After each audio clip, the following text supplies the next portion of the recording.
Class. आज हम लोग पढ़ेंगे कृतिका का पार्ट 3 साना साना हाथ जोड़, जैसे मधु कांकरिया ने लिखा हुआ है। और इस पार्ट में मधु जी ने अपनी हिमालय यात्रा का वर्णन किया है।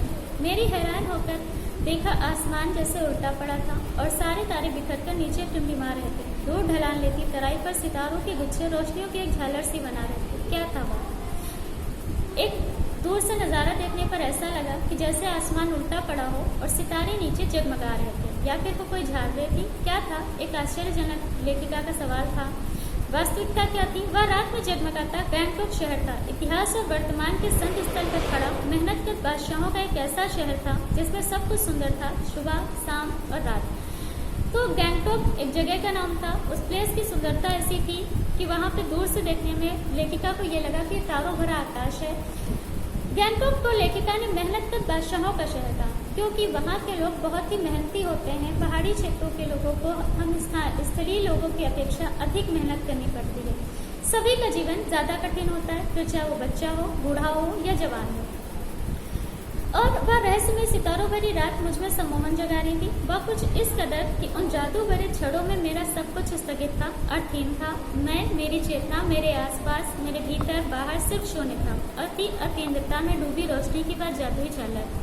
लेखिका को यह सब एक रहस्यमयी लग रहा था, क्योंकि ऐसा सुंदर वर्णन, ऐसा अद्भुत नज़ारा उसने पहली बार देखा था। उसके चारों तरफ शांति थी और चारों तरफ वातावरण की शांति की वजह से उसका मन भी बिल्कुल शांत था।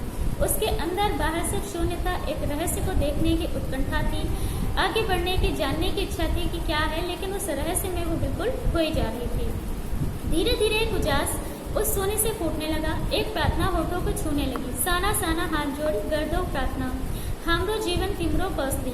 छोटे छोटे हाथ जोड़कर प्रार्थना कर रही हूँ, मेरा सारा जीवन अच्छाइयों को समर्पित हो। आज सुबह की प्रार्थना के ये बोल मैंने एक नेपाली युवती से सीखे थे। लेखिका जैसे ही सुबह होने लगे, उजास मतलब उजियारा, जब सूरज की पहली लाली किरण फूटने लगती है, तो उस लालिमा को देखकर लेखिका ने भी एक भगवान से प्रार्थना की। और वो प्रार्थना नेपाली भाषा में थी, जो वहीं की एक नेपाली महिला से उसने सीखी थी। सुबह हमें यूमथांग के लिए निकलना पड़ा, पर आँख खुलने पे ही मैं बालकनी की तरफ भागी। यहाँ के लोगों ने बताया था कि यदि मौसम साफ हो तो बालकनी से भी कंचनजंगा दिखाई देती है, हिमालय की तीसरी सबसे बड़ी कंचनजंगा। पर मौसम अच्छा होने के बावजूद आसमान हल्के हल्के बादलों से ढका था।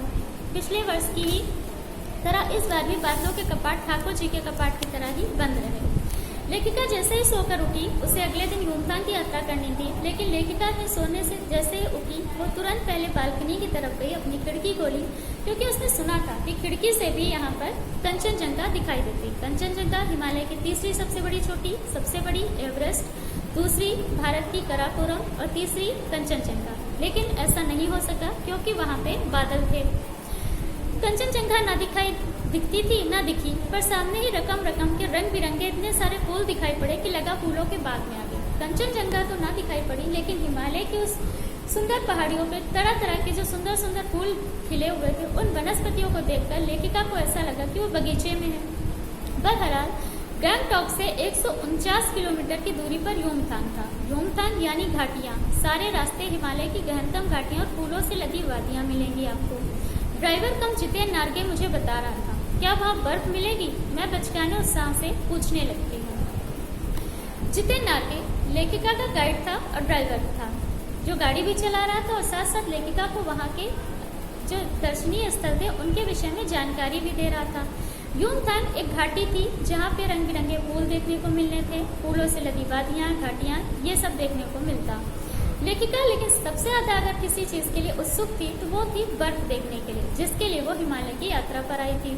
चलिए तो जगह जगह गदराए पाइन और धूपी के खूबसूरत नुकीले पेड़ों का जायजा लेते हुए हम पहाड़ी रास्तों पर आगे बढ़ने लगे। एक जगह दिखाई दी, एक कतार में लगी सफेद सफेद बौद्ध पताकाएं, किसी ध्वज की तरह लहराती, शांति और अहिंसा के प्रतीकीय पताएं जिन पर मंत्र लिखे हुए थे। लेखिका आगे रास्ते में बढ़ रही थी कि उसे एक जगह पर बहुत सारी सफेद बौद्ध पताकाएं दिखाई दी। लेखिका ने जब नार्गे से पूछा ये क्या है, तो नार्गे ने बताया बुद्ध की बड़ी मान्यता है। जब भी किसी बुद्धिस्ट की मृत्यु होती है तो उनकी आत्मा की शांति के लिए शहर से दूर किसी भी पवित्र स्थान पर 108 श्वेत पताकाएं फहरा दी जाती हैं। नहीं, इन्हें उतारा नहीं जाता और ये धीरे धीरे अपने आप ही नष्ट हो जाती हैं। कई बार किसी कार्य की शुरुआत में भी ये पताकाएं लगा दी जाती हैं, पर वे रंगीन होती हैं।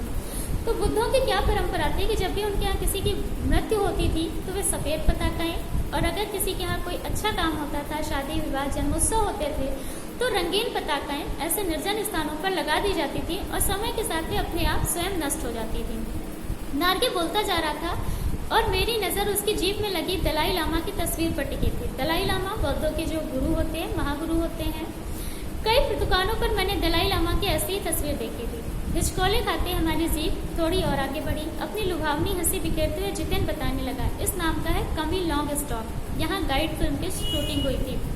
तिब्बत के चीसो बक्सम लेप्चाओ के शोमैन से कुंजतेग के साथ संधि पत्र पर यही हस्ताक्षर किए थे। यह पत्थर एक स्मारक के रूप में भी है। लेप्चा और भूटिया सिक्किम के इन दोनों स्थानीय जातियों के बीच चले सुदीर्घ झगड़ों के बाद शांति वार्ता का शुरुआत स्थल।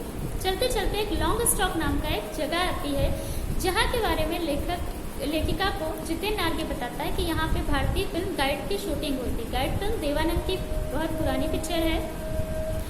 और भी उसने उस जगह के बारे में विशेषताएं बताई कि यहाँ पे लेप्चा और भूटिया जो जनजातियां होती पहाड़ों की, उनके आपसी सहमति, आपसी संधि भी यही साइन हुई थी। लेताओं के तिब्बत के लेप्चाओं के शोमैन कुंजतेग के साथ संधि पत्र पे यही तिब्बत और की जो संधियां हुई वो इसी स्थान पर हुई, इसलिए इस स्थान का बड़ा महत्व है। उन्हीं रास्तों पर मैंने देखा है कुटिया के भीतर घूमता चक्र। या क्या? नार्गे कहने लगा, मैडम यह धर्म चक्र है, प्रेयर व्हील, जिसको घुमाने से सारे पाप धुल जाते हैं। क्या चाहे मैदान हो या पहाड़, तमाम वैज्ञानिक प्रगतियों के बावजूद इस देश की आत्मा एक जैसी है। लोगों की आस्थाएं, विश्वास, अंधविश्वास, पाप पुण्य की अवधारणाएं और कल्पनाएं एक जैसी। लेखिका को आगे बढ़ने पर एक जगह कुटिया में एक धर्म चक्र दिखाई देता है। एक चक्र सा होता है जो उसे घुमाने से सारे पाप नष्ट हो जाते हैं, ऐसा बौद्ध धर्म की मान्यता है। लेखिका अपने मन में अब सोचने लगती है कि भारत एक ऐसा देश है, चाहे पहाड़ में जाइए, चाहे मैदान में, कहीं भी आप जाइए, किसी समुद्री तटीय मैदान पर जाइए, वहाँ पर भी आपको ऐसे ही अंधविश्वास, ऐसी ही धार्मिक मान्यताएं मिलेंगी कि वैज्ञानिक प्रगति के बावजूद हमें ऐसा लगता है कि एक चक्र घुमाने से हमारे पापों ने खत्म हो जाएंगे। रफ्ता रफ्ता हम ऊंचाई की ओर बढ़ने लगे। बाजार, लोग, बस्तियां पीछे छूटने लगी। अब परिदृश्य के चलते चलते स्वेटर बुनती नेपाली युवता और पीठ पर भारी भरकम कार्टून ढोते बौने बच्चे से दिखते बहादुर नेपाली ओछल हो रहे थे, और नीचे देखने पर घाटियों में ताश के घरों की तरह पेड़ पौधों के बीच छोटे छोटे घर दिखाई दे रहे थे। हिमालय भी अब छोटी छोटी पहाड़ियों के रूप में नहीं, वरन अपने विराट रूप और वैभव के सामने हमारे आने वाला था। न जाने कितने दर्शकों, यात्रियों, तीर्थार्थियों का काम्य हिमालय, पलवल परिवर्तित हिमालय। लेखिका आगे धूमधाम की ओर बढ़ रही थी और धीरे धीरे शहर की वादियां उसे छूट रही थी, शहर के लोग छूट रहे थे और उसके आगे हिमालय का विशाल विराट रूप आता जा रहा था। और देखते देखते रास्ते वीरान, सकरे और जलेबी की तरह घुमावदार होने लगे। हिमालय बड़ा होते होते विशालकाय होने लगा। घाटाएं गहराती गहराती पाताल नापने लगी। वादियां चौड़ी होने लगी। बीच बीच में करिश्मे की तरह रंग बिरंगे फूल शिद्दत से मुस्कुराने लगे। उस भीमकाय पर्वत के बीच और घाटियों के ऊपर बने सकरे कच्चे पक्के रास्तों से गुजरते यूं लग रहा था जैसे हम किसी सघन हरियाली वाली गुफा के बीच हिचकोले खाते नजर आ रहे थे। तो हर तरफ पहाड़ियां थी, पहाड़ियों के बीच इधर उधर पतले पतले सकरे रास्तों से उनकी जीप चली जा रही थी। इस बिखरी असीम सुंदरता पर मन का यह प्रभाव पड़ा कि सभी सैलानी झूम झूम कर गाने लगे, सुहाना सफर और ये मौसम हंसी। इतना सुहाना सफर था, ऐसा मौसम था कि सारे जो यात्री थे, लेखिका के सह यात्री, वे सब गाने लगे। पर लेखिका मौन थी, किसी ऋषि की तरह शांत थी। क्यों शांत थी? क्योंकि वह चाहती थी कि इस सारे परिदृश्य को अपने भीतर भर लूं, और मेरे भीतर कुछ बूंद बूंद पिघलने लगा था। जेब की खिड़की से मुंडकी निकाल निकाल मैं आसमान को छूते पर्वतों की शिखरों को देखती, तो कभी ऊपर से दूध की धार की तरह झरझर गिरते जल प्रपातों, तो कभी नीचे चिकने गुलाबी पत्थरों के बीच इटला इटलाकर बहती चांदी की तरह पौंध मारती तिस्ता नदी को। सिलीगुड़ी से हमारे साथ ही यह तिस्ता नदी और यह उसका सौंदर्य पराकाष्ठा पर था। खूबसूरत नदी मैंने पहली बार देखी थी। मैं रोमांचित थी और चिड़िया की तरह, पंखों की तरह हल्की भी थी। सब गा रहे थे, मस्ती कर रहे थे, लेकिन लेखिका खामोश थी, क्योंकि लेखिका उस अद्भुत सौंदर्य को अपने भीतर समेट लेना चाहती थी। वो एक भी क्षण ऐसा नहीं था जिसको वो व्यर्थ गाने में, बजाने में या किसी भी दूसरी अपने कार्यकलापों में होना चाहती थी। वो पूरा उस हिमालय के सौंदर्य को समेट लेना चाहती थी। मेरे नकपत, मेरे विशाल, मैंने हिमालय को सलामी देनी चाहिए। तभी जीप एक जगह रुकी। इसी ऊंचाई और वेग के साथ ऊपर शिखरों की शिखर से गिरता फेन उगलता सागर, इसका नाम था सेवन सिस्टर फॉल। फ्लैश चमकने लगे। सभी सैलानी इस खूबसूरत लम्हों को रंगत में कैद करने लगे और और लेखिका की गाड़ी एक जगह आकर अचानक से रुक जाती है और इस स्थान को सेवन सिस्टर फॉल्स कहते हैं, जो भारत के पूर्वी भारत का के जितने भी राज्य होते हैं वहाँ से उनकी शुरुआत होती है। धन्यवाद। अब आगे का पाठ हम लोग कल पढ़ेंगे।